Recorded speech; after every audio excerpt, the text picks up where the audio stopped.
Hey everybody, Happy New Year. Welcome to 2021. Let's call the January 14th meeting to order. Can we start with our Pledge of Allegiance?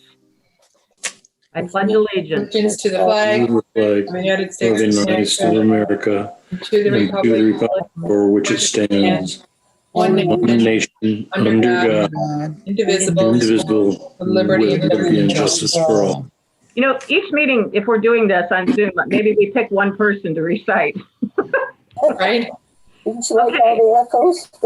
All right, Lisa, can you do a roll call, please? Yes, Tar? I think he's muted. Greg, can you? Tar? Here. Humphreys? Here. Malzahn? Here. Brandt? Here. Rose? Here. Hayes? Here. Poznansky? Here. Parker? Here. Stevens? Here. All members are present. Do we have anybody here for public forum? Nope. Okay. Before we do the approval of the agenda, I want to, under new business, add the director position direction.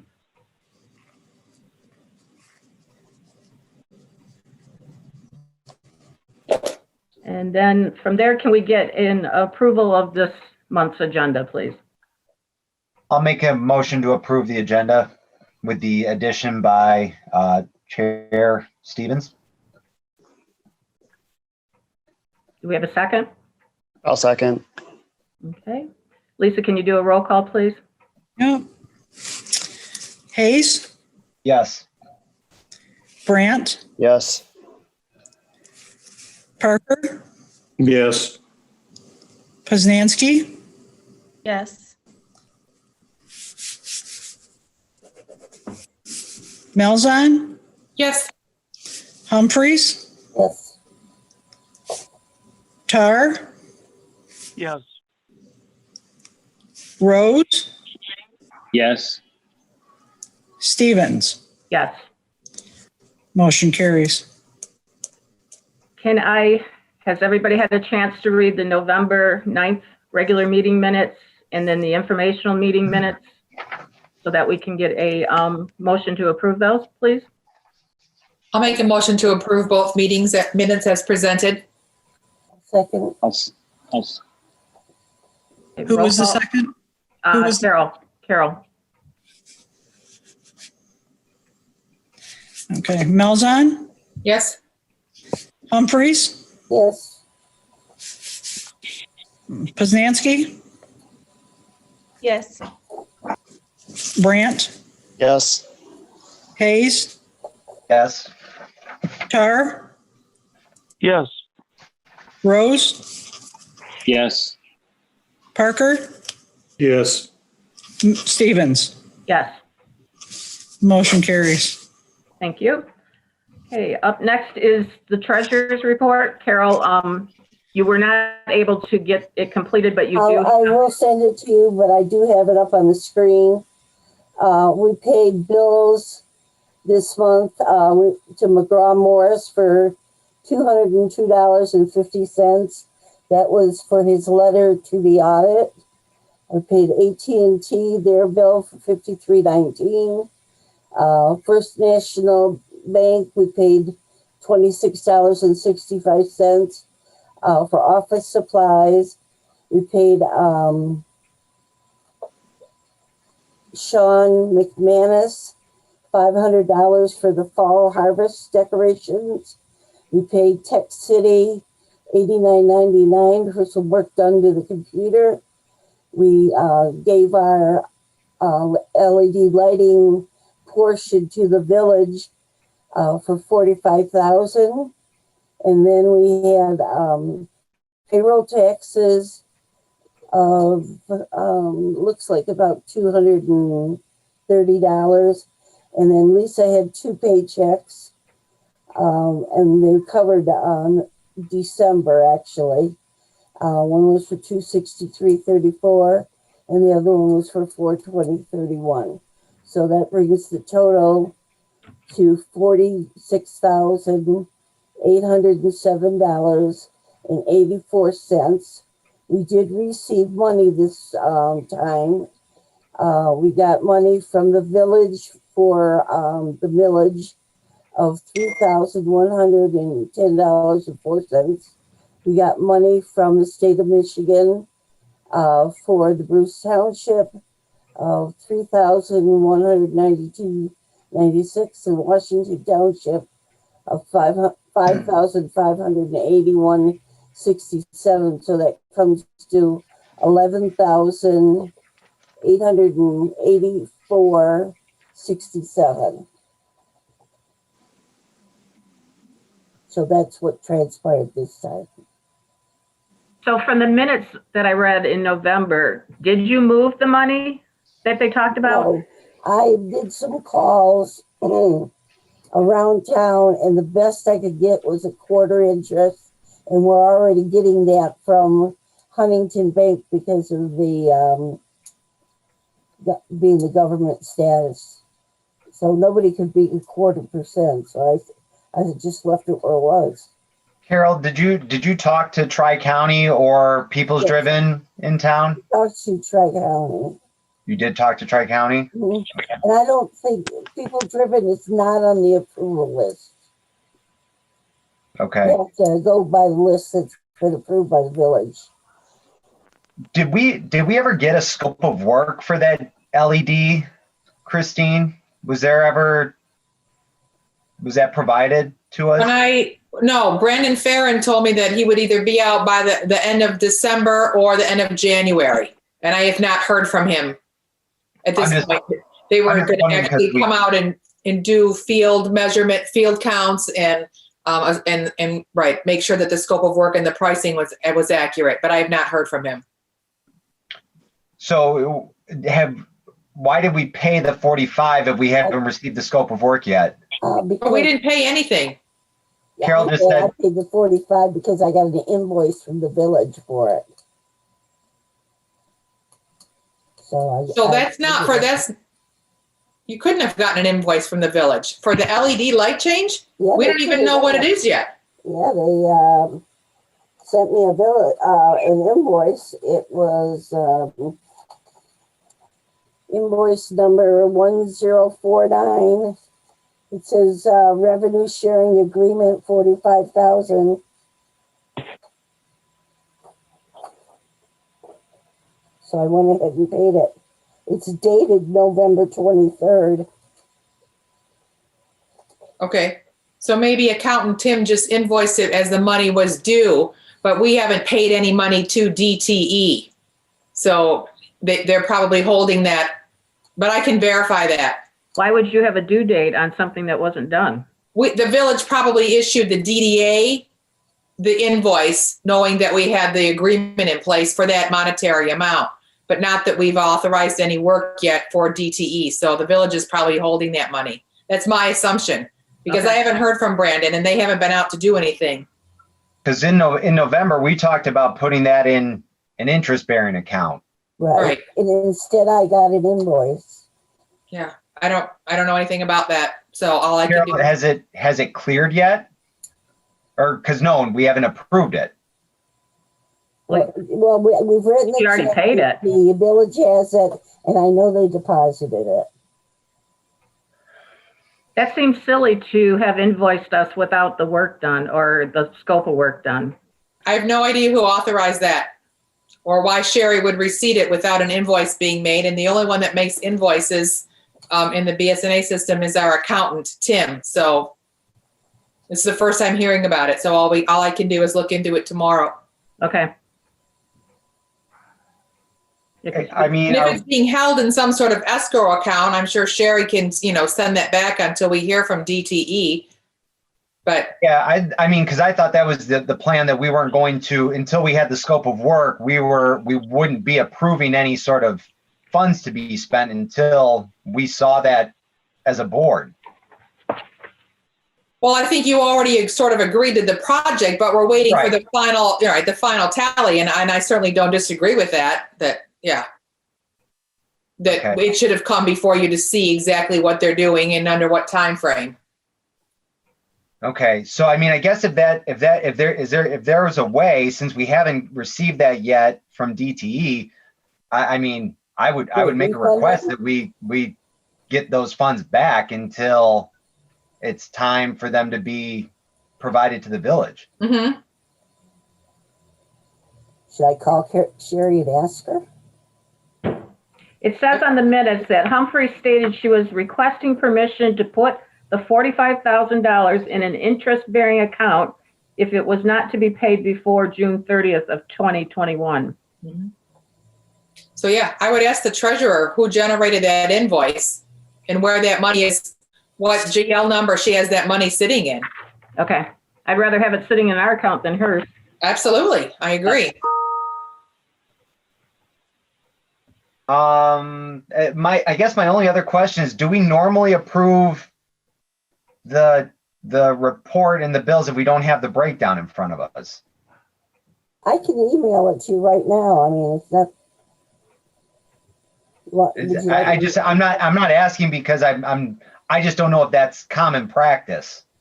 Well, it's not, and I was going to mention that there's an audit note from the auditor. Carol, do you have a copy of the 2019-20 fiscal year audit? Nothing from the audit.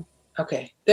Paul Bailey is coming to Village Council meeting on Tuesday to give that report. But in the preliminary report, his audit comment was that the DDA needs to see on a regular basis budget to actual numbers, because that's not in any, they requested for me to look in my packets. Is that something that we regularly got?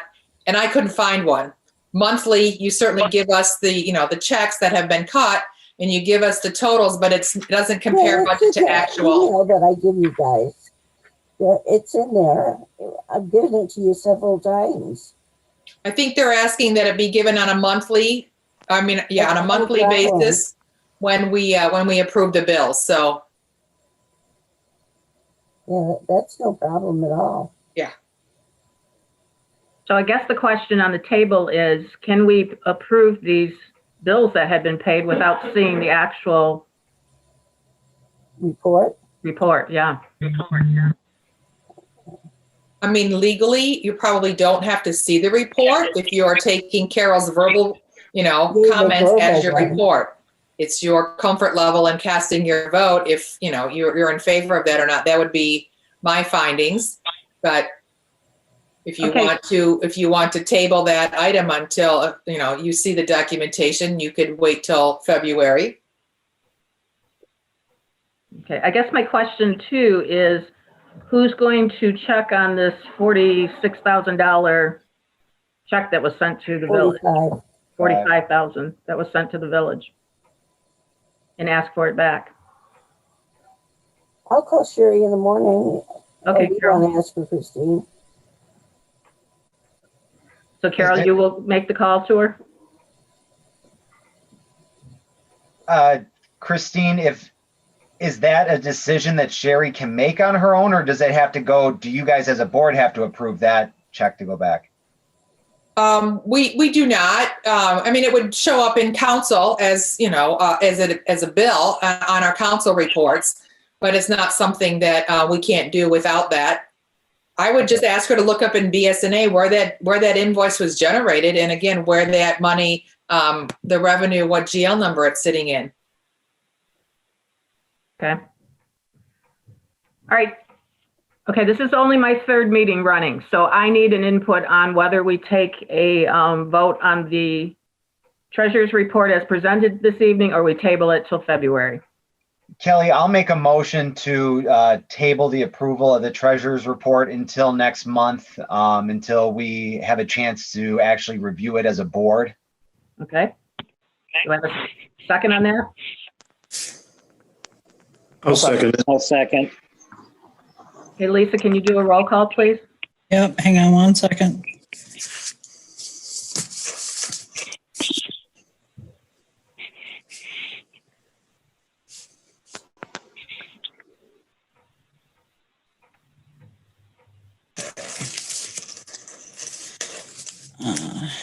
Hayes, Yes.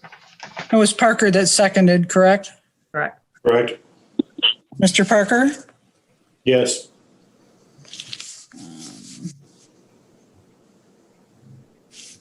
Malzahn? Yes. Brandt? Yes. Rose? Yes. Poznanski? Yes. Tar? Yes. Humphreys? yes, Stevens? Yes. Motion carries. Okay. Next up is Lisa with the DDA Director's Report.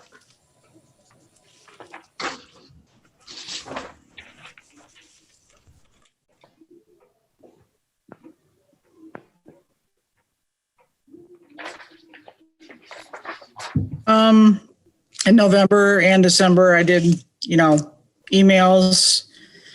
There's been no phone calls here since November 13th was the last phone call that's been received on this phone. So I've answered emails, I've responded to emails. I am scheduled to meet with Ian from the DIA tomorrow for the Inside Out program to look at locations to put up to 10 pieces of artwork in the village.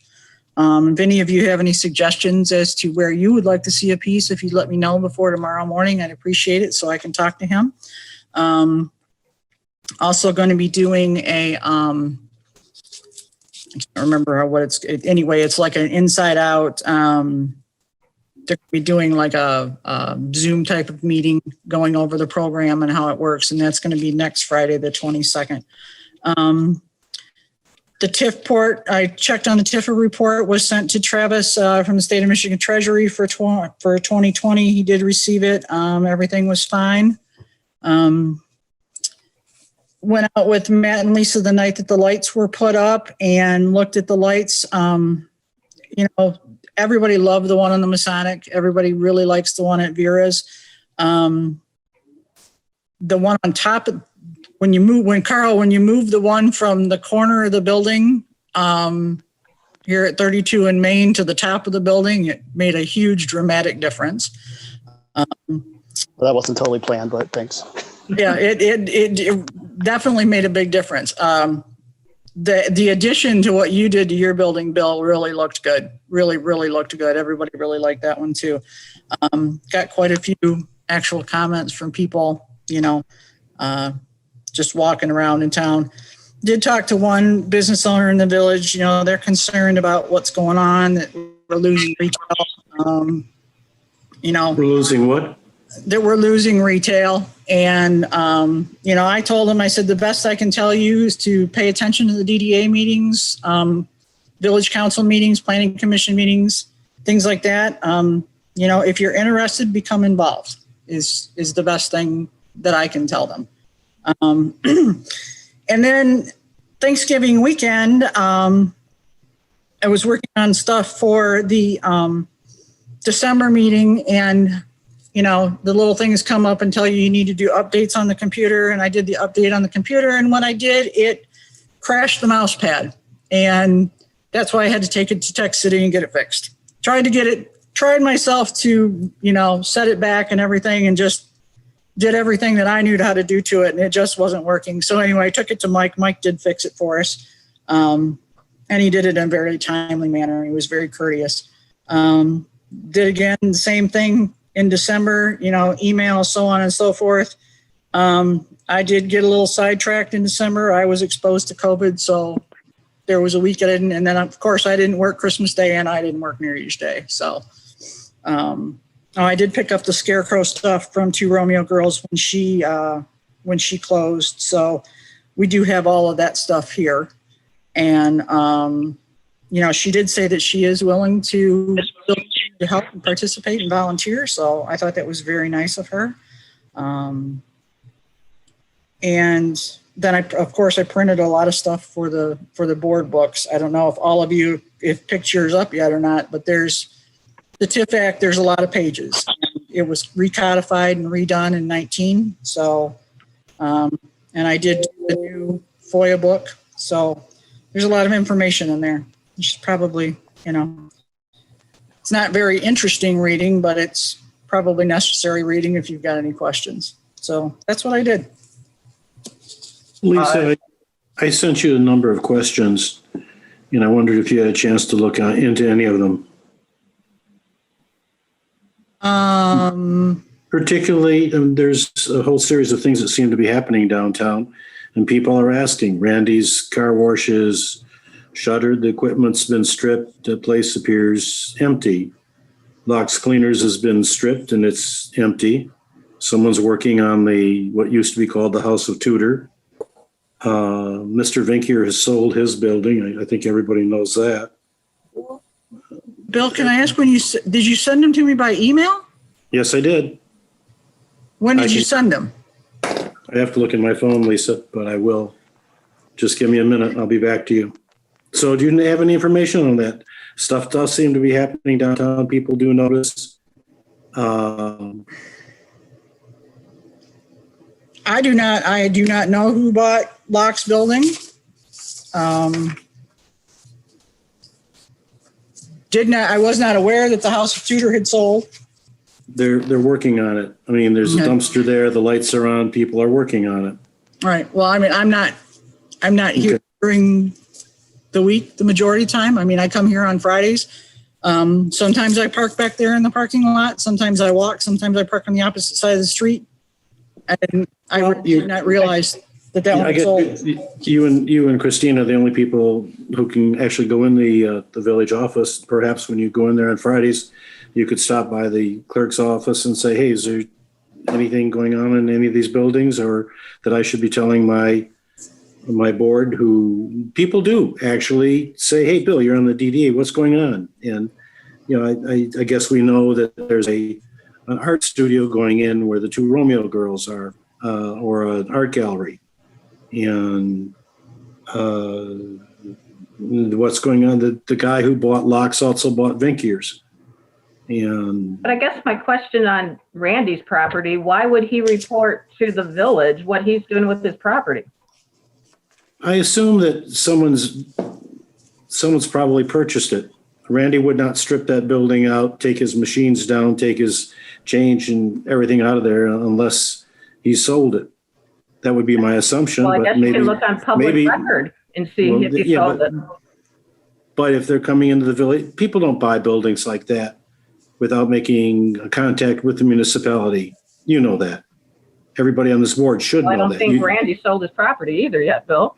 Okay, well, maybe he hasn't. Maybe he just liked to strip his equipment out, and maybe the property's more valuable without that building on it. That wouldn't shock me at all. Yeah. I think what Bill's looking for is basically just what we're all probably wondering. How do we as DDA board members who meet once a month and who are only privy to so much information, how do we stay updated on things that are going on in the village if there's no sort of flow of information reaching us? Is it our individual duty to handle that on our end? Is it our responsibility to do that as the individual board member, or is there something that can be done to keep us up to date as to what's going on in the village when it's something that's, it seems like there's a lot of big changes happening in town right now, and we're the last to know. Well, I guess my question is, Masonic Temple owns the retail space that the art gallery is going in. Did that guy have to go to the village hall and tell him what he was putting in? He had to get a sign Temple. approved. Well, he definitely had to get his sign approved because it's already up. So he would have to. He has to get an occupancy permit. And he has. He's in the process getting the final inspections. The building inspector was there yesterday or the day before. The fire chief came in and did his inspection. I think there may be one more inspection pending yet for the alarm system. I'm not sure the status of that one, but that permit was issued. If you guys get down under new business, I have the liaison. DDA board liaison. If we wanted to get somebody that was willing to be the liaison to this board to talk to the village or go talk to these buildings that are being. Our director is one of two people who's actually authorized to go in the building.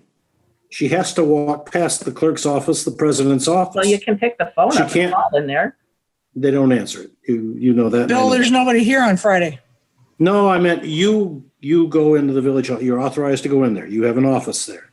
Mm-hmm. You But can't, it's okay. And this is downstairs, part of is this part of the director's job to find out what's actually going on in the village or not? If it's not, fine, we can remain the village flower committee.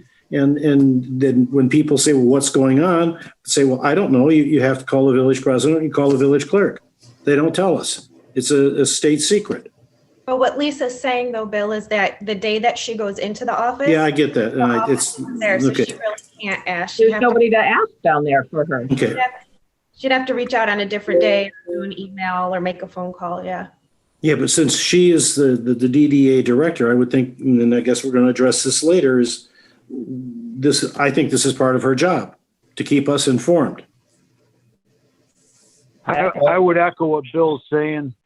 And Christine, why you're in the know, in and out of the building and hearing stuff too. Wouldn't you be a conduit for some of this intel coming out? Of course, right? Anybody who has a question about any happenings to a building can call me. If it's not privileged information, I'm happy to share that with you.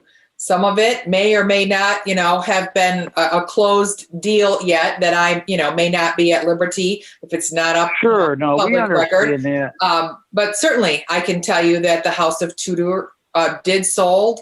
They have met with Village Planner. They are planning to renovate that space and turn it into offices. They do not have a proposed tenant. No one has come to us for a certificate of occupancy on that structure. They're trying to work out some parking issues with Anthony Riggy's office because the way that the building is positioned. Randy Seidel or Caroline Seidel was issued a demo permit. So that's going to happen at the car wash, which is probably why they stripped out equipment. As far as I know, no building has been sold. Yes, there's an art gallery that's going into Romeo Girls. I've also heard that the same owner is looking at a second space down on the end of Lafayette and Main Street. To your point, the old Observer building did sell. We have no proposed unit. We haven't heard from the new owner for anything other than the demo that he did at the Locks building. So there's no proposed unit. I've heard rumors, but nothing that I can share at this point of what's happening there. You know that Vinkier bought Fred's Market. He just got a change of use, so he's going to be moving his offices over there. He has not purchased it. Okay, well, I got the change of use then, right? He got the change of use. That's why I'm hesitant to share information until I'm absolutely certain that business has been concluded, because I was under the impression that he purchased that parcel. So if I'm giving updates, just because you have heard something or rumor, this is another perfect example of why it may not be appropriate, because somebody has a question to just share information that may or may not be accurate. Monday, Pat was at a public meeting. You were there, and Lisa was there. And yes, he has the property under contract. Yes, he has intentions of purchasing it. And that's where things are right now. I can tell you that I think there's going to be an extension on the purchase agreement because it's supposed to be effectuated tomorrow, and it's not going to be. Now, where that's going to go, I don't know. And I'm not violating my client's confidence by releasing that. It just is. He has the building under contract. How can we be more proactive in this regard, or are we just going to be more of like the passive board where we wait for those people to come to us? Don't we want to be kind of that, like, first, not necessarily the first point of contact? That's always going to be the village office, but shouldn't we be in that conversation? Shouldn't we be more proactive about this instead of waiting for them to come to us? That's why we haven't received a sign grant in 6 years. That's right. In other DDAs, they would stop and they would talk to the director, and the information, some people say, I don't want this passed on, or yeah, please, I'd like the publicity. That's common. The other question I had for you, Lisa, was I asked about who made the determination about the banners. They did. People did notice the banners, and I said I don't know. You got to go talk to the village. As far as I know, it's the village president, the village clerk, because no, the DDA never voted on them, and I don't know anything about them. But to stay on task, all three of these questions that you're asking are on our agenda. So if we were referring to the agenda and talking about them in the order of which they're presented, your questions would be answered. So somebody must have heard your questions in order to develop the agenda. Not questioning that. It says banner schedule. I'm just asking, reiterating a question. The schedule isn't necessarily answering the question about who makes the determination to violate that schedule. The current banners were not on anyone's schedule, and they appeared rather suddenly. I said, quote unquote, to see, besides my wife, who got questions from a couple of people about, isn't Bill on the DDA? I guess a half dozen people noticed them and said, where's the kids' stuff? What's going on? I said to call you or call Catherine. I don't know. It wasn't on our schedule. I see the schedule comes out and says it's a DDA schedule. If we do make that determination as to what goes up, then I have misinformed people. The kids scheduled banners were not happening this year without school in session. They're already existing, Kelly. We've used the same ones for the last few years. That was why we purchased them. We helped fund those, and they were ones that the kids did maybe 2 or 3 years ago. And the idea was to use them over and over again. So it wasn't like they were going to be using new banners. It was stuff that we had on hand. Okay, we are off the agenda. So Lisa's report is done. Let's move down to the next item on the agenda, which was committees. Going forward, I'm going to refer to the chamber, how we do this.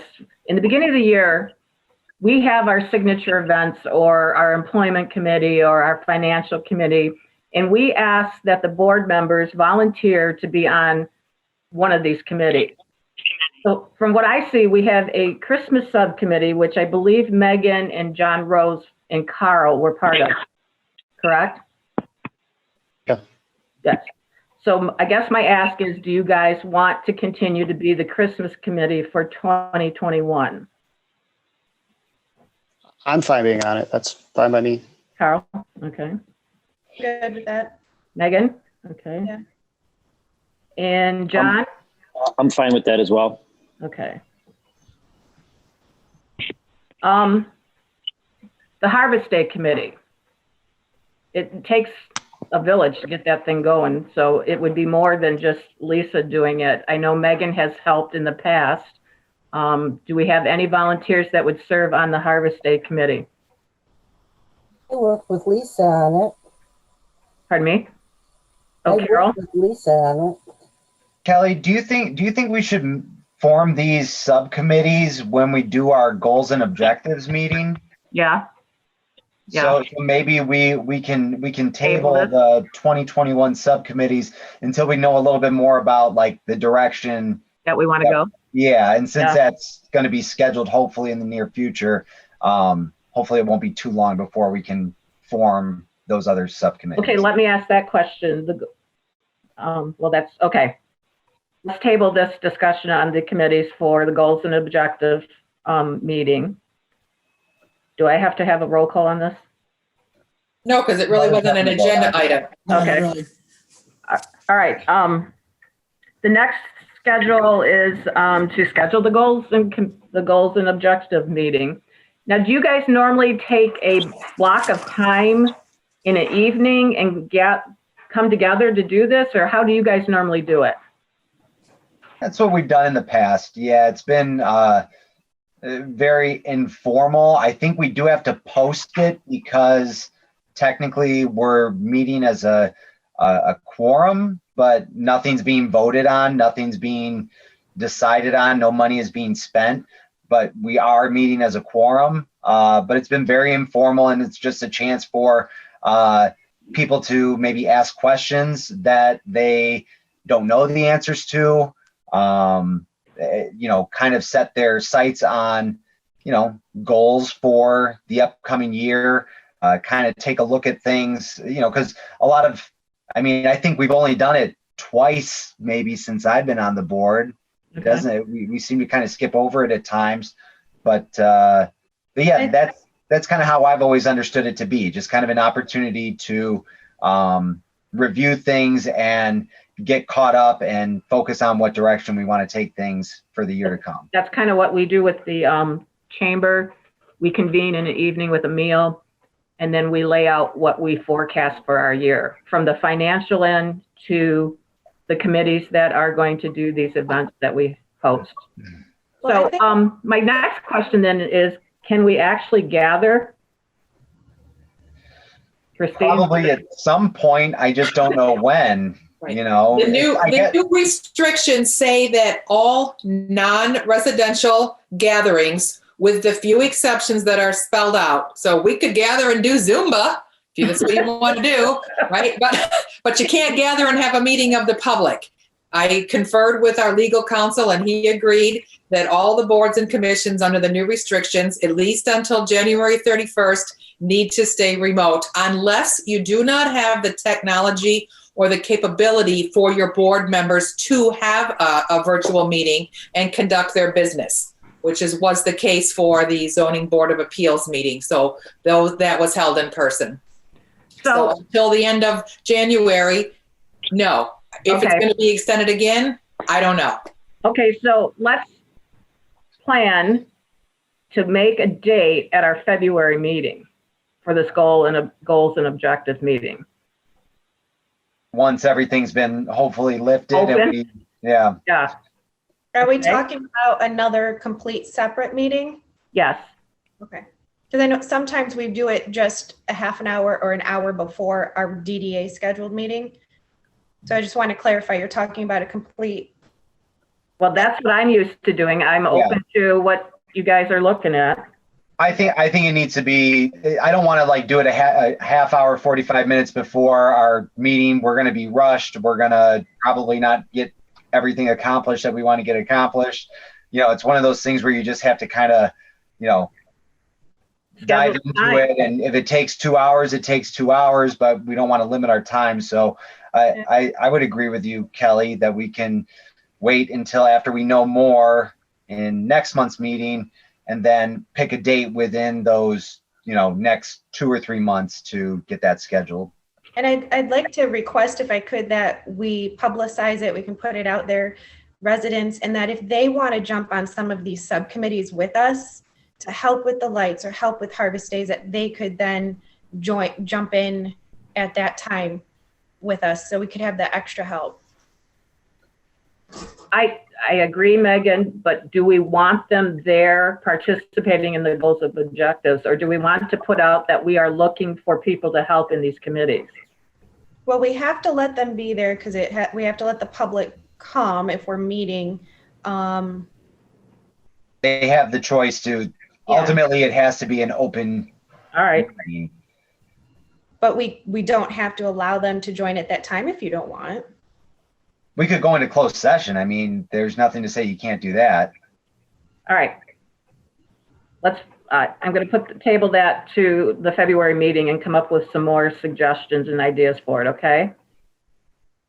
So the next Kelly, is pardon me? Because that is an agenda item, you do need a roll call vote on that. Oh, okay. Can I have a roll call on talking about the scheduling? Are you making the motion? No. Go ahead.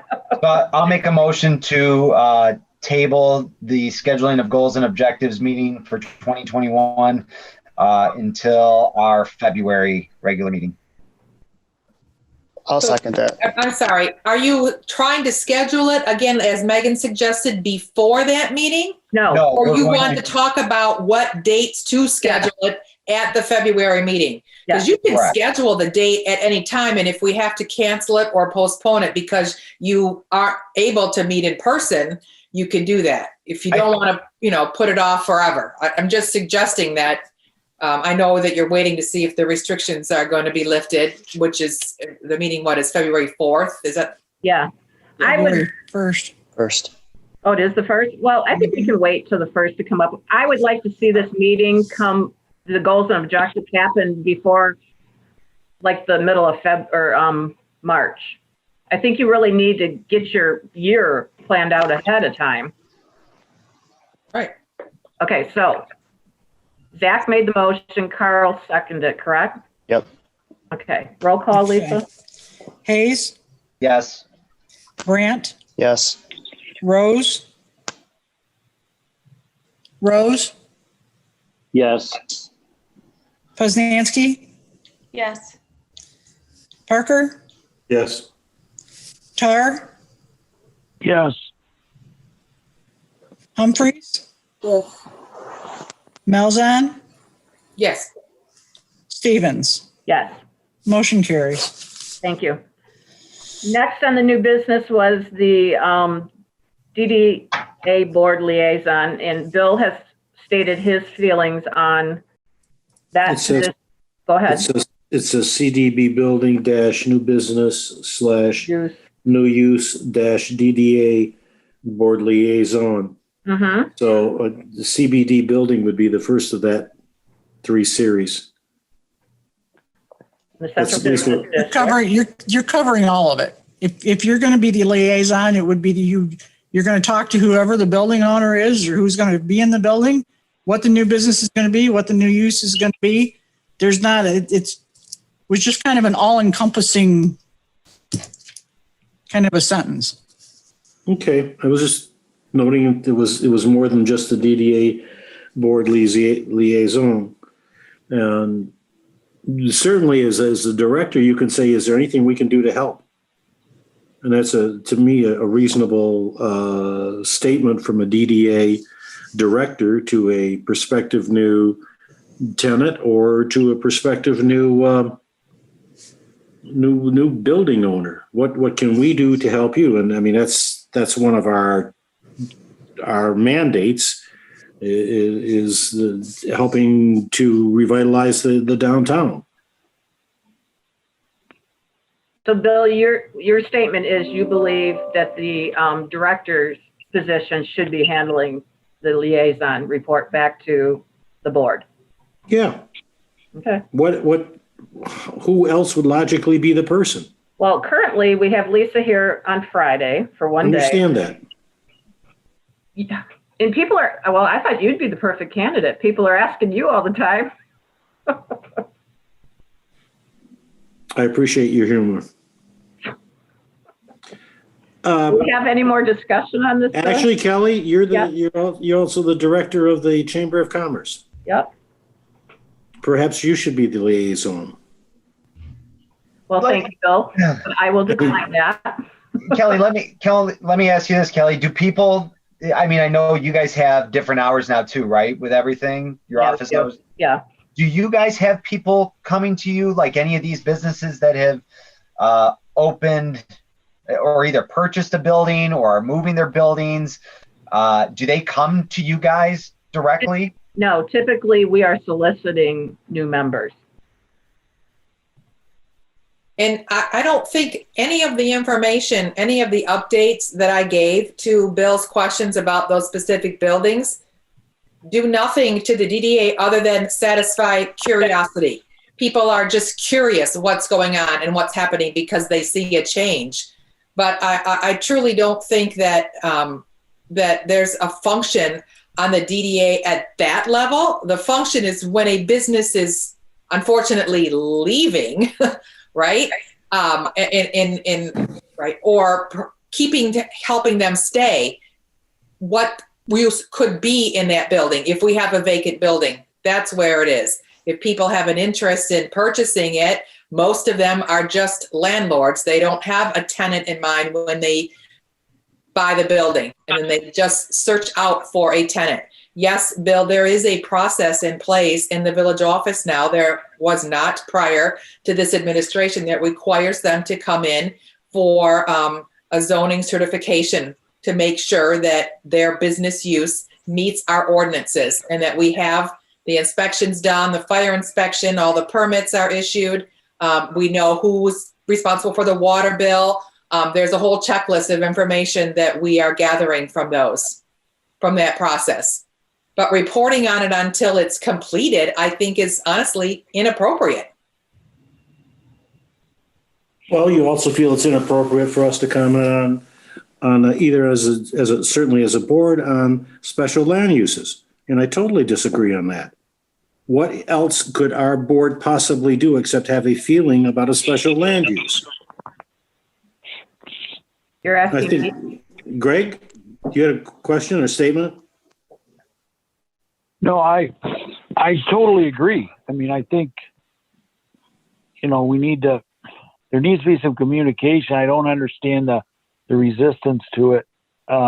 It's incomprehensible, but. Well, what I see here is Christine is in the village office. She has a handle on what information she could give us on these buildings that have new tenants coming in. If they have this new procedure in place, maybe she can each month just highlight what's happening. I think that'd be. Go ahead, Greg. It'd be fantastic. I mean, we when this world gets a little bit normal, we can actually, walk out and say hello to somebody and welcome to the village and offer our experience, our knowledge, our, relationships within the village, guidance, and, even on an unofficial, hey, welcome. What are you looking to do? How can we help? And it just makes sense. It's just the right thing to do. It feels like there needs to be something from our end, and even from like our website that we have does not really it's not really an asset as far as I'm concerned. The one for the DDA, aside from like a few listings of businesses, it's really not functioning in a way that's telling a potential building developer what is allowed in the central business district. Here are your surrounding businesses. There's no map where this is Main Street and this is where Fam's is. Here's Vera's Balloons, so that somebody can see the lay of the land when they're looking to either purchase a building and develop it or maybe open a business in town. I feel like that's something at our goals and objectives meeting that we should be shooting for, whether it's something that exists on the website or something that is a DDA branded packet that sits in the village office that is given to those people when they come in there and give their certificate of occupancy, or they're coming in and they're introducing themselves as the new business owner or the new building owner of Locks Cleaners or the House of Tudor. I mean, these are things that we can do on our end to maybe create a little more value for the DDA instead of we just don't know, I agree. accepting the fact that we don't know what's going on. There should be a welcome kit that the village can hand out. And Christine, do you all have a welcome kit to someone when they walk in, want to get an orientation to the village, what's going on, who's who? Is that all in one place? What do they walk out with? Greg, I found the welcome packet that was on the shelves in the front lobby for the longest time. I presented it to Village Council. I said, it was at least, I want to say from 2017. I'm not certain of that. It could have been older than that, hadn't been updated since. It had still... my old directory. Right. It had your old directory. It had some old welcome wagon stuff in it. That's sort of how outdated it was. And I just said, hey, if this is one of our goals and objectives, this can be updated. That wasn't a project that I had time to take on as a welcome project. Again, we can revisit that at the village council level. certainly including any information in the certificate of compliance packet is, we're more than willing to do that. If somebody wants to create that documentation and get it to Catherine, she can include that. There's a link. People can download those forms or they can come into the office to get them. But I'm sure we can get it up on our website as well as paper copies. But they just have to be created and the content has to be, drafted. Zach, there's $240,000 sitting in our account, apparently, at least last minute. Can we not just hire an outside ad agency, come in and spend, $5,000 on it and create a nice piece and make 1,000 copies of them and have them ready to go? I mean, no one on this board's going to take the time to do that stuff. We can obviously help them develop it, guide them, whatever, but we need a professional, no different than any one of our businesses. We would hire someone to, put together some marketing pieces and promo pieces. This discussion is part of the goals and objectives for this board. And we did talk about a new website, which I told you guys that Romeo Computer said they would work with us, but not until March. And he said he would do it gratis. So if you have somebody professionally building your website and you're including all this documentation, all the village would need is a one-sheeter that would say where they need to go to find this information. Okay. It can also be made available with our planner, Steve Casson. Yep. We do entertain people who are coming in just to make inquiries about particular properties. It's not always in the central business district, so it may not always be appropriate, but they want to know what can they do? What is allowed there? And they get the information. Probably would be a good spot to say, hey, if you move forward, here's another resource. Check this out. Hey, John, you were going to say something. Yeah, I was going to a couple topics back, I think. I think what I wanted to just touch upon was, I think we all know, we've heard the same conversation the last few meetings, and they kind of all focus on what looks like right now is being called a board liaison. And I just wanted to mention, I don't think it has to be black or white. I don't think we have to have all of the information if it's really not appropriate. But from what I'm gathering, a little bit of information, just sort of like word on the street, would be sort of nice to have. So it's not that we have to know complete details of who owns, who sold, who, what contractors are doing what. But if there's word of something happening out there, which my opinion is all good news, the way things are looking these days, we want to try to keep that up. So maybe we need to be a little bit less formal as to information on the street. Right. I'm not going to say I have an answer, but it kind of seems like it falls into, and I think Kelly said this already, more of our goals and objectives. As far as how are we going to all disseminate that word on the street, just so we are able to we're all able on the same page. But I think everybody's objective is to promote the area and to promote our businesses and our residences and our whole area. So that's the reason for this information, not that we have to know the details of who's going to own what building necessarily. So if, as Christine has mentioned a couple of times, there's information that might not be best for us to get until it's all, everything's formal, that's fine. But just sort of informal information, I think is kind of like what would satisfy what we need. It's kind of what you just did tonight, Christine. You were able to rattle off. Yeah, I've done it every meeting that we've had that I've been on. When somebody asks a question, what's happening here or there, I'm happy to share that information. I'm happy to anybody who hears a rumor on the street. Bill, you've got a question? Call me. Call Cindy. Send us an email. If we know it, we'll tell you what it is, and then you can report back to whoever asked you the question the correct information. Yeah, that's sort of my point. I think a little bit more informal like that, I think is fine. Certainly at this point, it doesn't have to be a formal presentation with, every I dotted and T's crossed. I agree, John. And maybe all of us should take a little responsibility in this. I mean, I certainly could walk across the street and talk to that new gallery owner. It'd benefit me and the chamber. Yeah, I mean, and that's a perfect example. And I'm not saying by any means I have the time to volunteer for something too elaborate here, but you know, I'm here quite a bit. Obviously, our coffee shop is one of the places that's open quite late.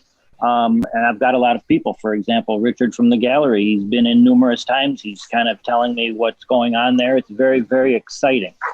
And, you know, we've talked the last few meetings about how do we get all of this information. And it may be just that. Maybe we just all need to try to gather what we can and then share it in these meetings and sort of move on. If there's something of major concern, of course, then we have to get to the village and say, you know what, as a group, we don't think this is quite ideal for us. What can we do to try to get some input before the next meeting? I think what we do have to be careful of, though, we don't want to, and I think this is kind of what Christine was touching on earlier, we don't want to, in public meetings, maybe spread any information that might not be based in fact and is just hearsay, because you do get a lot of that around here. If you've lived in Romeo long enough, you know that that's kind of par for the course. So I think we just need to be careful about how we present that, you know, in a public forum.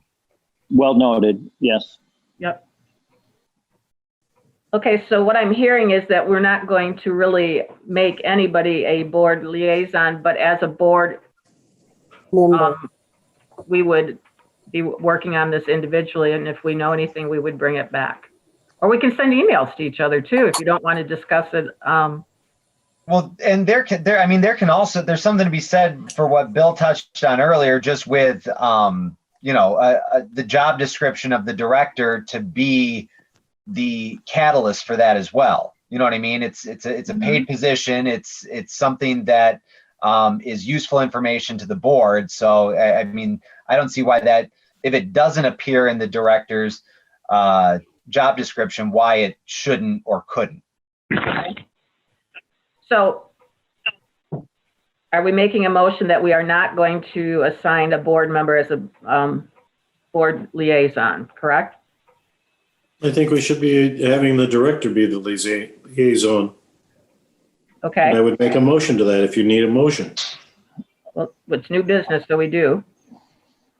I would prefer to add that a position, if we're going to call it a position of a board liaison, be discussed when we discuss our goals and objectives, since that's sort of that would encompass a key task that I could see us talking about at that time.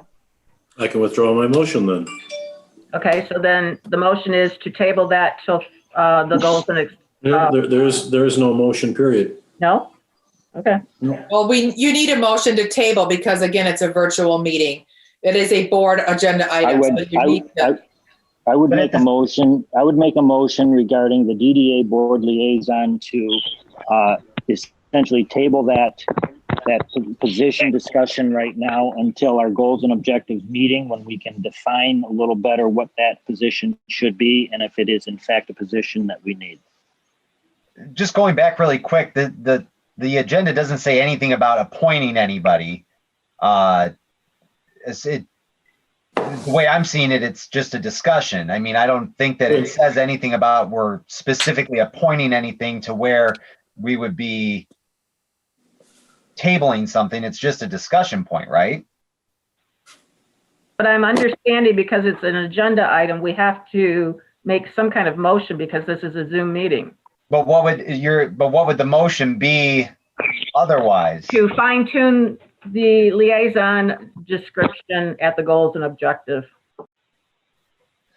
Okay. It's sort of a vague discussion topic, a vague agenda item. So it's open for interpretation. I can see your point, Zach, that it really could have been discussion, and we're taking no action. So do we have to do a motion or no? I'm confused. No? No. John? What's your preference as the secretary? Mine? Yeah. I would leave that to, that's up to Kelly. Kelly, chair. Then I think you're okay with no board action. yeah, no board No, action. that's fine. Okay. Okay, next up is the discussion of the banner schedule and the banners that were put up for Christmas. It's my understanding that, and I thought the DDA was responsible for the scheduling of the banners, but Christine told me that the DDA was not responsible for that. But we do have a schedule in our packets that was done in 2017 that showed what was going up and coming down. So I guess these hero banners that were put up in the middle of our Christmas decorations caused some dislike. And Discussion. Huh? Just a discussion is. Okay. And it was, and I'm not, yeah, I know I'm interrupting you, Kelly, but it's, and I apologize for that. It's just people. What I said, hey, it's not a DDA decision. It's a village. Go talk to Christine. Go talk to Catherine. I don't know. It's not something we decided or that we have any control of. The only thing I said is, I don't mind the banners, but they shouldn't have gone up with the Christmas stuff. They should have gone up in January, I think, because it kind of did not go with our theme. And we're trying to do a brand new theme for the Christmas downtown. I like the banners, but I just thought the timing was wrong. Not only that, Kelly, that, usually we've got the St. Baldrick's banners that go up in next, but with no St. Baldrick's event, it would be a perfect time to fill that void of not having the St. Baldrick's banners. We could have put those up instead. So I agree that the timing was maybe not perfect on it. We've invested into the kids' banners in the past, and that's something we own. Those are our banners that we helped to fund. We didn't fully fund them, but the idea was for those to be kind of an evergreen banner that we could put up every year with the Christmas decorations because they fit that overall theme. The one thing we could all agree on, people do look at the damn banners. I mean, let's face it. Every single one of us is either biting our tongue or is going, well, yeah, people did notice them. Well, do you guys remember in the past, we have talked about making like a banner permit per se, not that there would necessarily be money along with it. The money would come in when it, if like the DPW was putting them up and taking them down. But remember that having some sort of permit that we would pull that we would have had that time for our Christmas banners could have helped out in this sort of situation. But who makes the decision? Yeah, that's what I'm confused on. That's what my question was. I've been telling people it was Christine and Catherine. If I'm wrong, tell me I'm wrong. So I've never seen this schedule. Who made the decision to put up the heroes banners? I made the decision. I worked with the club, the sponsors, mainly Ruth Heidebreck. She came to me. We talked to Amy all from the Foundation for Educational Excellence. She said she was not putting up the Christmas banners this year. And so there would be no banners. So it was an opportunity. Somebody else presented the sponsorship opportunity to send a tribute to our first responders. And so I said, yeah, I think it's a great idea. Let's support our blue and our firemen. So, I sort of agree in hindsight with Kelly that maybe the timing wasn't the best. I totally didn't see it from that angle moving, in the beginning. In retrospect, I could see that, but it wasn't without any thought that was given to putting those banners up. So my answer to people was correct. You make that decision. You on your own make the decision as to what banners go up. Sort of. Some people come to me with the idea, we want to make a banner for this event or this season or whatever, this holiday. Yeah, that's a great idea. Let's organize that. When would you put it up? But then you're making the decision. It's not a DDA Yes. decision, so you can tear up the schedule and say, no, that doesn't matter. It's my decision. That's what you're saying. I don't think it's statutorily been given to me but I have made it, yes, the last 2 years, working with Amy, working with Ruth, working with, I think those are the only two that have actually put up banners. There was some discussion about buying St. Baldrick's banners. You're correct, Zach. And I have certainly scheduled with the DPW to alert Tim that they need to be put up or taken down. I haven't had any requests from anybody else for the over the street banners. I think a few that went up worked directly with the fire department to have them installed. Relay for Life, I think, was one. And there was another banner that was hanging down by the Kezar Library that I think I saw the firemen put up. That I didn't authorize that, so I don't know who that was. We had a discussion a few meetings ago about whether or not those poles were still safe and whether or not we should have them inspected. I don't know that anything has ever happened on it, and I would assume it was still unfinished business, that we've done nothing about it, and we still don't know whether or not the poles are safe or unsafe. Well, I think it was for the weight of the Christmas Yes, but decorations, not for the banners. But I have heard that the pole that is south of town, yes, there's some problem with the tension cable. So I don't remember when the last bike night. I remember bike night hanging there, but I don't know if that was this summer. Why would the poles be our thing to take care of? Kelly, Josh can go back and look. About 3 or 4 meetings ago, we had this long discussion about, are these things stay safe, and are we going to hire somebody to check it out so that we don't have responsibility? Otherwise, we can't hang banners there. Does the DDA own the poles? Who owns these poles? No, the pole, I don't even think those poles actually are on DDA district or in the DDA district, because they are south of Greg's building. We were going to put holiday decorations there. That was the issue. Those banners have always been, the ones on north and south end of town have always been strictly a village thing, where, like Megan was saying, they pay for their permit, they apply, there's an application that they have to submit for the time that they want it to be up. But in the past, the DDA has always been, it's been on us for submitting that banner schedule. I mean, we did it, it's in the packet. It was revised in 2017, but that's what we voted on as a board back in 2017, and that was the schedule. I don't know why it changed obviously at some point.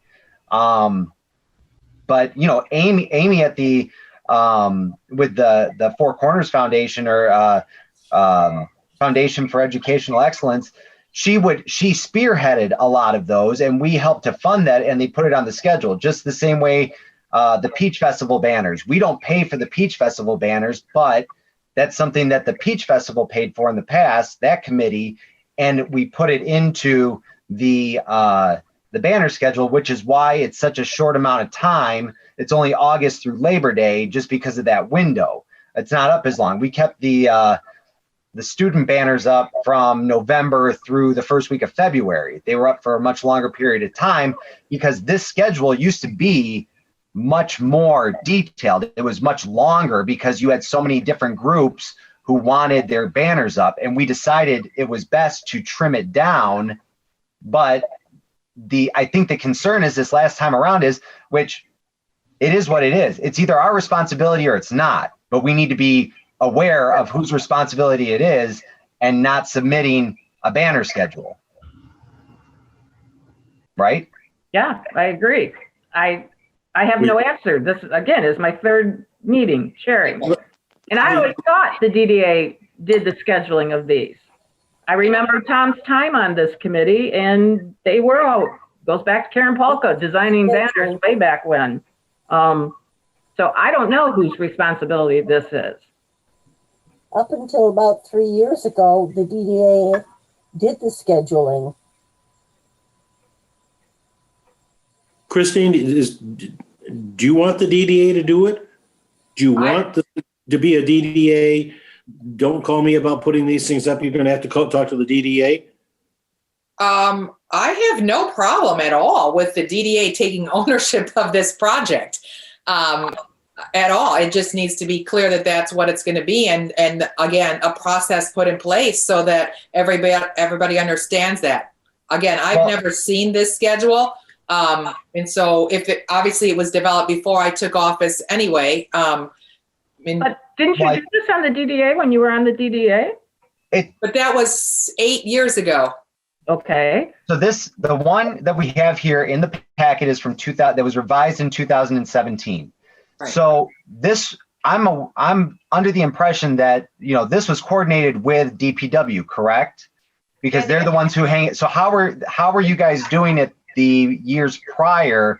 Because Amy would call me and Amy would say, hey, I'm going to do spring banners. What do you think? I said, that's great. Tell me how many drawings you're going to submit. And then I would say, okay, we're almost nearing production. Tim, can you please put it on the DPW schedule? I expect delivery to be, about this time, and they want to install it for this reveal. And that's pretty much exactly how it went down. But it never changed from the existing schedule that we put in place in 2017 until now. If this is your existing schedule, okay, then it could be coincidentally the same. I don't know what your existing schedule was because I've not seen this document before. So I know Tim has reported back that like the St. Baldrick's banners, they're pretty much rotted and shot through. Peach Fest banners are about the same. And we told the Lions that they may want to, get new ones made because they really weren't salvageable. Amy returned a lot of the children's banners to the submitters. All those kids who drew those pictures, they got those banners back. So we don't even have those. Well, no, because the same ones went up multiple years. They used the same ones where the kids drew the building for the businesses, like Mary Raymond's building was drawn. That's the only one for the last, for 2 years, not including this year. There was the Storybook Christmas. They had which was one, and then they had the My Wish List. The wish list went with the more mature artists that did the building renderings. In those, she repurposed the second year without the My Wish List half because there was one of each on those poles the first year that was done. So again, children who had the wish list, I believe she gave them back to them. Where are all the banners then that were the ones specific, like promoting the businesses in town? I believe the DPW has those, and Amy said she was not putting them up again this holiday season. But is it up to Amy, or was it up to the DDA? I don't know what your contribution was to those banners, a funding request. I don't know that.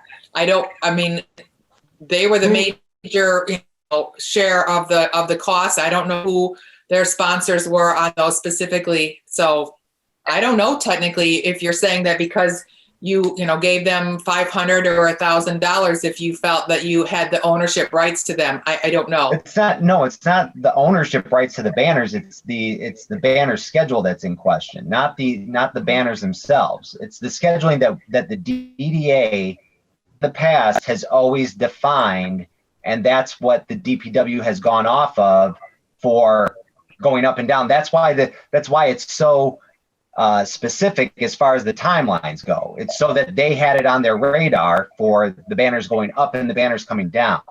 But you were just asking me where they were, and I'm telling you that a lot of them on this list, we don't have those banners. Right? No, we know. Yeah, we're aware that some, and she was always very upfront that the kids who did a lot of the artwork, those were always going to be given back to the kids, and that was going to be an ongoing thing, so they could keep it. And the idea was so that they go out and they, go with mom and dad and find their picture, and that was the idea behind it. But we do have our own Christmas ones. We have red and green, and they say season's greetings on them. I don't know how many are still usable, what the quality of them is, but we do have our own that we do own. Correct. Okay, I guess the question going forward is, for this coming year, who are we sticking with the DDA's schedule. Kelly, can I ask one more question? Mm-hmm. Where we have Romeo Bulldogs, last year the pictures of the seniors went up. I assume they were pictures of the seniors. Obviously, there's hundreds of seniors. Who makes the decision as to whose picture gets put up? Is it families that, no, I can afford to pay for a banner, or what's going on there? And someone literally said to me, well, is it just people who can afford it or what? Every senior got their picture put up. Yeah, they were all included. Every single senior had their picture up? There's Yes.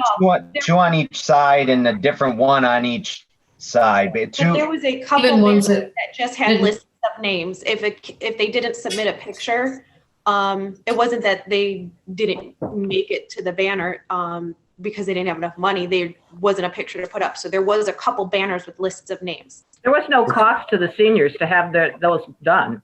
It was all paid by sponsorship dollars. Okay, that was my question. That's also, they took, this is Ruth Heidebrecht. I don't know if you can hear me. Yes, we can.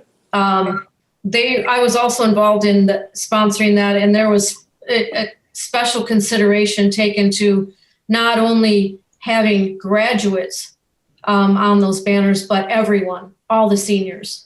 So they not only put the graduates, they wanted to make sure that the seniors, even if they didn't graduate, that they were on those banners. So all of them were on the banners. And I can answer that question for you if I don't know if I'm breaking protocol here, but I also was the one who did the first responder banners, and I could answer a few questions for you. One, I did talk to Lisa a couple times about the timing of putting the banners up between the decorations, because you guys were in the middle of making that decision to put the greens up. So I did talk to the DDA, not as a whole, and the project was not rushed. The project was born from another project that is ongoing, that was creating a plaque for our first responders. And so the Blue Velvet Studio at the corner of 32 and Van Dyke was also involved in this, because she was the one who made the formal and produced the formal portraits for the fire department. And at that time, the police department. And because we had these formal photographs, that's where the idea was born, to create the banners for our first responders. I did contact Amy several times, and I was working with her the entire time. They had decided not to put them up, and we felt there was an opening to put those up, and that's why they were put up at that point. Ruth, I don't think, I appreciate the information. I think what it comes down to is just that nobody was aware that the DDA had a banner schedule.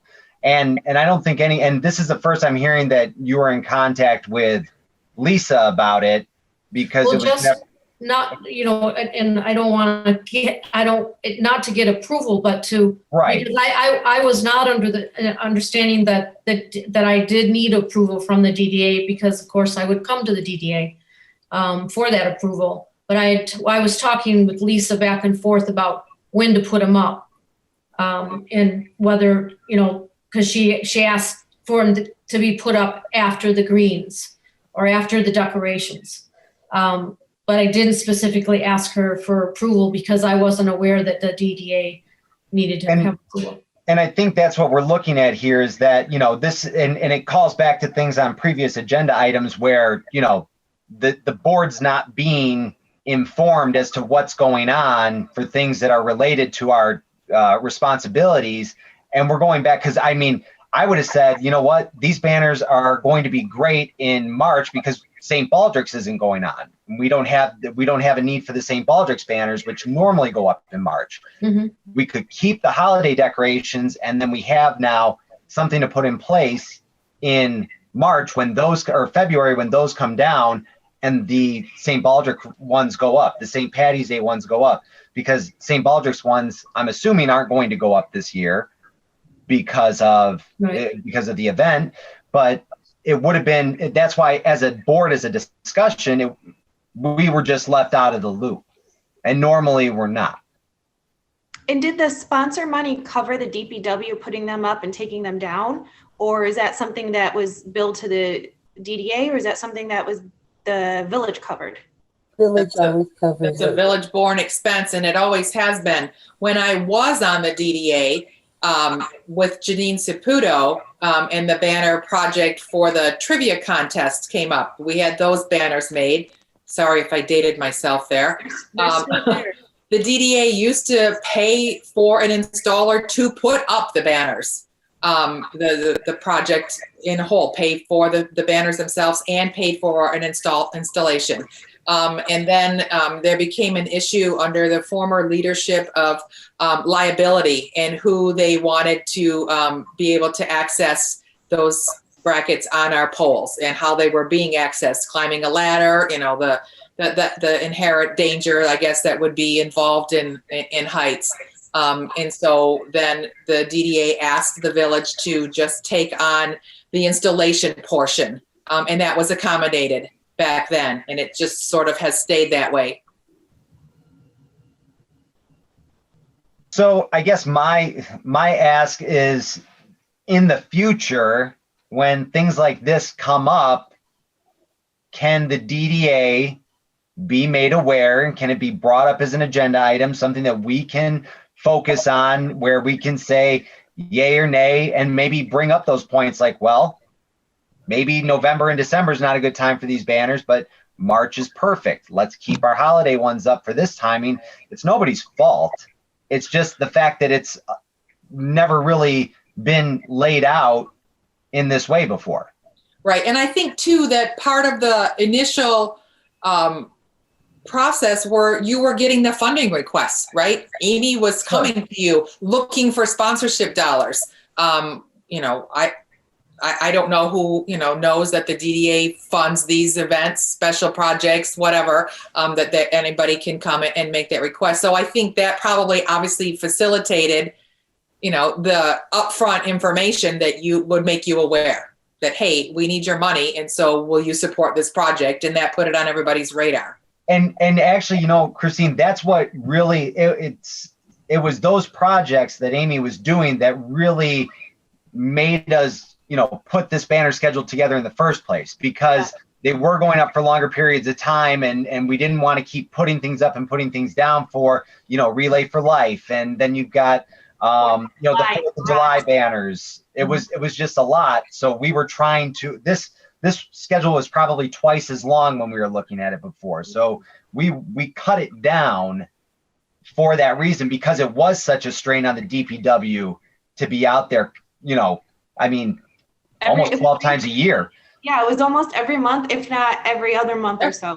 Believe me, Tim doesn't mind not having to go out there and take them up and put them down every 4 weeks. So that's not a problem. And if you want to develop,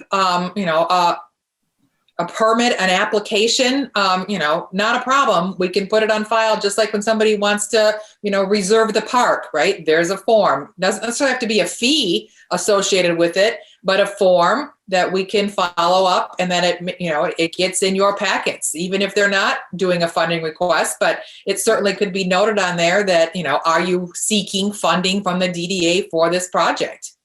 So rather than just having a schedule, because I don't know that the schedule really now applies to the position. I haven't talked to Amy about her schedule. As far as I know, there's no spring banners being made at this point. So, well, I think the whole thing was time.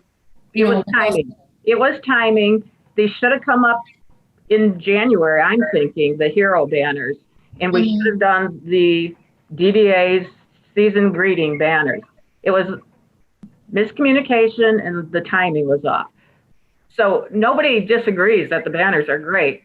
But what I need to know here, we need to make a motion. Is the DDA going to reconvene taking care of the banner schedule?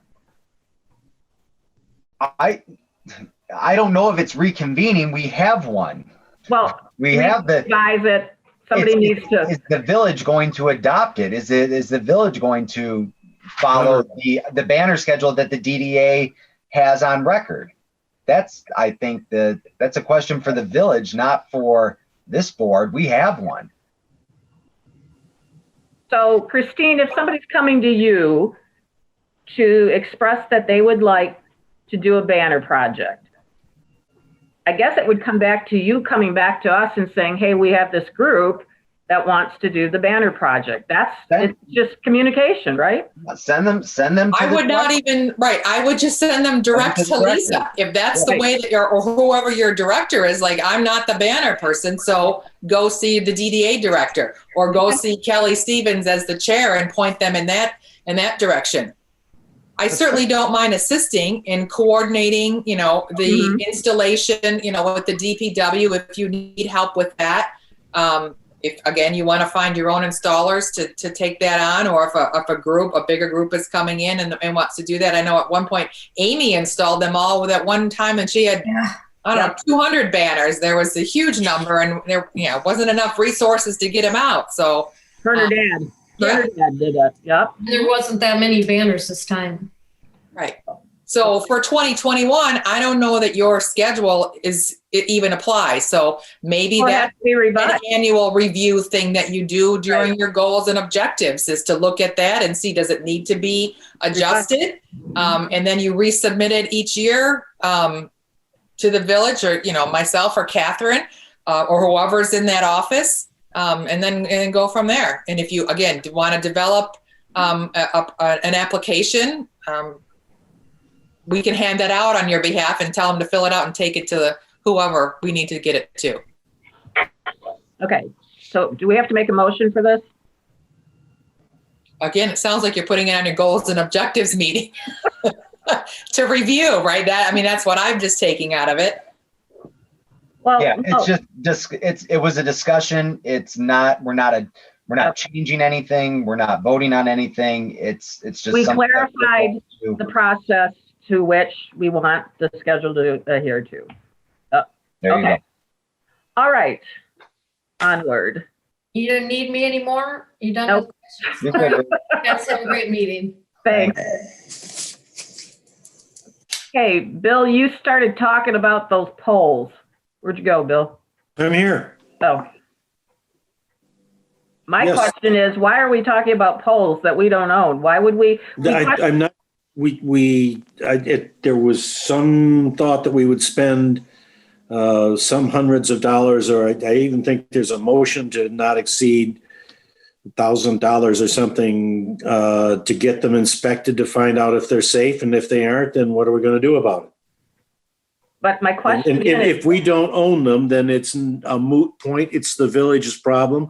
We have nothing to do with putting any banners up from them, nor should we authorize anyone to do it. But at the same time, Bill, we want to put those. We want to use them to put those decorations up. So what we had directed was that we get a quote for replacing them because we didn't want to pay for the whatever. Right. We had this discussion about, and we can present it to the village at that point. Once we have it, if we're not going to spend the money within the village, we can say, hey, we need these fixed so that we can put up the rest of our Christmas decorations. But it was in the minutes. It was discussed at the November meeting, like Bill said. Okay. I wasn't there, remember? Okay, so the next new item we added was the director's position. And are we looking at expanding it to more days a week or keeping it the way we are? And can we afford? I'm not sure. So if somebody wants to jump in here and put their 2 cents in going forward, what we're looking at. Well, yeah. I'm sorry, Zach. Go ahead. Oh, okay. So, we brought up a couple of points where it's like, there's Lisa's there the 1 day a week when nobody else is in the building. So there's not that communication isn't there. Lisa, what do you think with the scope of this work? What does you're the one who knows this position best. What does this position need to be successful? Is 1 day a week enough? And let me just speak to that for a second, because Lisa's been in the building many Fridays, and we are there.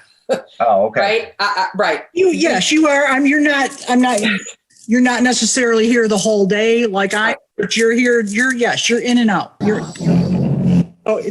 There have been days when I've been here that you haven't been here. There's been days when I've been here when you have been here. So it just depends on the day. Truthfully, Zach, I do feel like you need somebody here more often. That's fair. And are we able to expand this position, more than 1 day a week? Lisa, what's your availability like? Well, I have a regular, some may consider it part-time, but I'm full-time 30 hours. During the day, 4 days a week. So I have availability on Friday during the day, and I have availability on limited nights during the week. I can tell you 3 Tuesdays out of the month at night, I cannot be here. I sit on the planning commission here. I sit on the ZBA here. So if there's a planning commission meeting or a ZBA meeting here in the village, I can't be here on those nights. So my daytime availability is extremely limited. So your thoughts on expanding the director position? Are you looking at a 3 day a week part-time person? What are you thinking? To me, that seems like that would be the most feasible to have. I don't think you're going to get somebody who's able to. I don't think we're going to be able to pay somebody to work full-time position.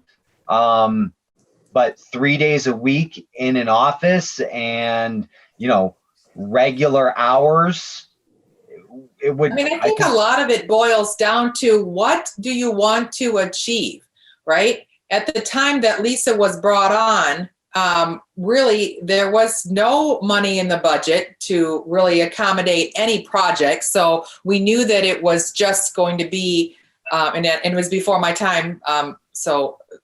But it was just a clerical position, right? It was somebody who was going to answer the phone, answer the emails, take care of the board packets, do the meeting minutes, and all that can be achieved in 1 day.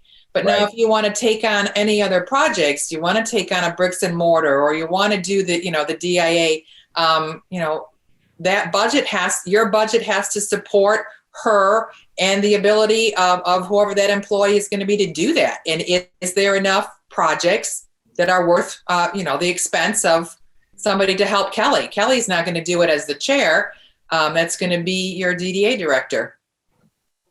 It's my 2 cents. So again, I don't want to keep pushing stuff off to the goals and objectives, but that seems like the most logical place to start when we talk about what do you want to do and what is it going to take to implement that? Then you decide, do you need somebody 3 days a week? Right. I agree with you. I agree with you completely.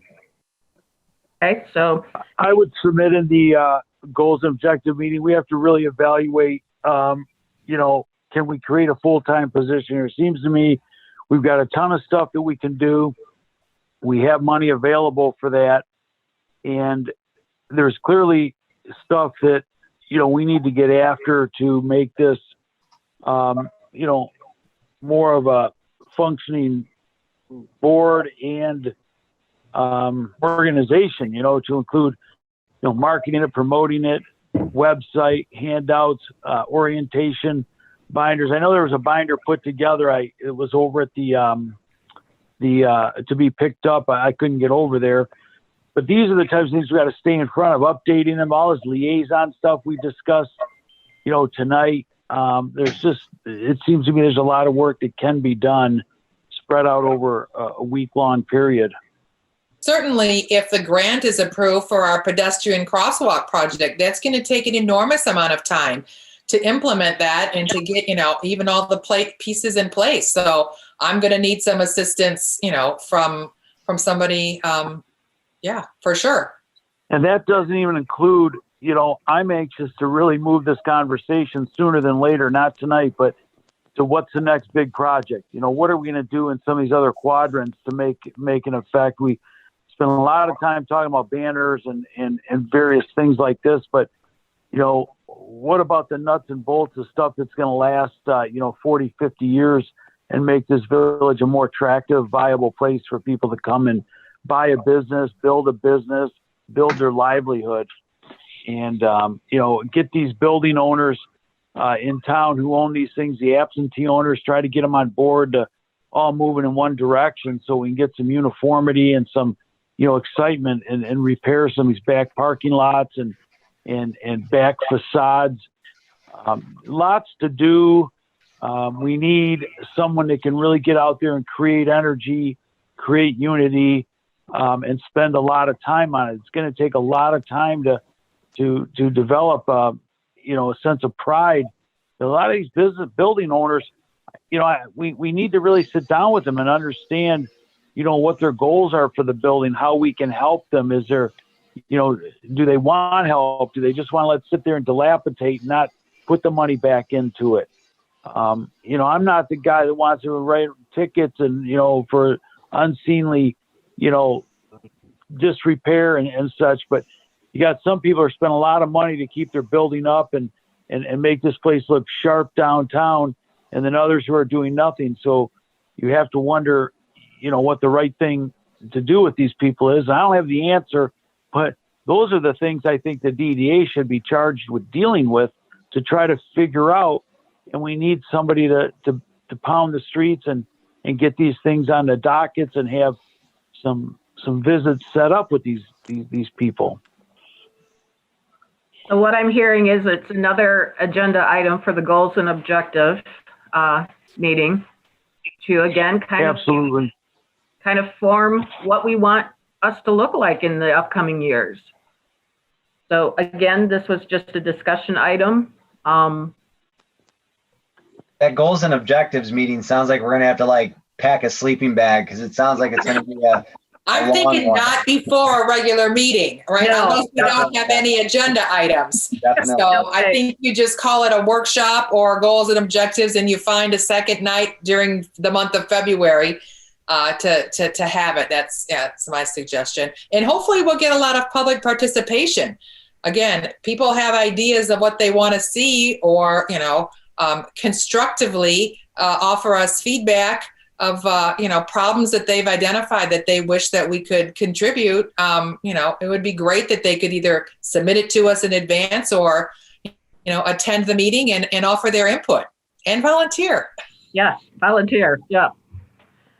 Okay, that brings me to board member comments. Do I have any? Yeah, one quick one. I don't think the downtown has ever looked better at Christmas. I heard dozens of comments, and Carl should be complimented. He's probably done more for improving the downtown than anything else that's happened in years. It did look awesome. It looked great. Awesome. Appreciate it. Thanks. Thank you. I was sad when I saw the decorations coming down, that's for sure, especially the absolutely beautiful wreaths on the village windows. They were spectacular. So yeah, I second that. I want to thank Carl and Ryan for going above and beyond the call of duty and really stepping up for the Christmas decorations here. It looked great. Thanks. Well, to that, let me real quick, just while we're on this, I just had a few thank yous. I wanted to thank all the people that volunteered too. So Ryan Herfert from Village Floors, he really helped me. Andrew Zetloff from the Romeo Dance Studio, Frankie Chaika, Justin Parker, Denny Rapal, and then the building owners, Paramount, the Masonic Temple, Kelly at the Chamber, Bill Parker, Coney, and FAMS for letting us use our building. So everybody worked together. It was a really good outcome, I thought. Thank you, Carl.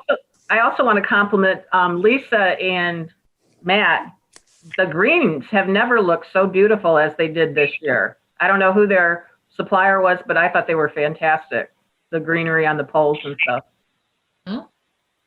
Yeah, and the Parks and Rec did a spectacular job with our Santa parade, and Ruth and Rick really did wonders on that Christmas tree.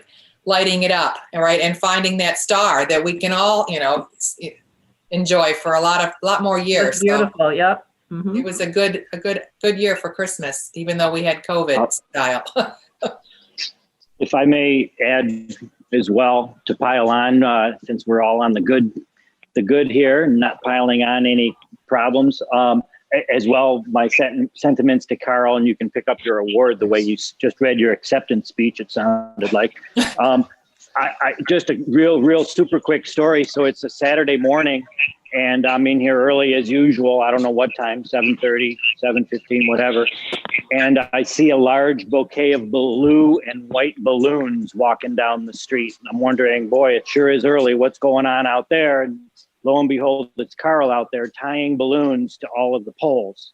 So in addition to all of the Christmas, which I wanted to mention him as well, even a simple thing like that, I mean, it was wonderful and greatly appreciated. Do you know what the balloons were for, John? That was Small Business Saturday. Yep. That was the small business, right? Yep. The chamber spearheads that because we are a neighborhood champion, so we take care of that. But yeah, kudos to Carl for out there tying those balloons on every pole. Well, then I apologize, Kelly, for not mentioning you as well. But no, that's okay. It was just what I was able to see as walked by my window here with a large balloons all by himself sitting there. I'm surprised he didn't blow away. Whatever it was, it worked because it was like a Peach Fest day for Small Business Saturday this year. It was a really great turnout. So whatever you guys did, it worked. Marianne Port from All Around the Home Interior said she never had a bigger day of sales.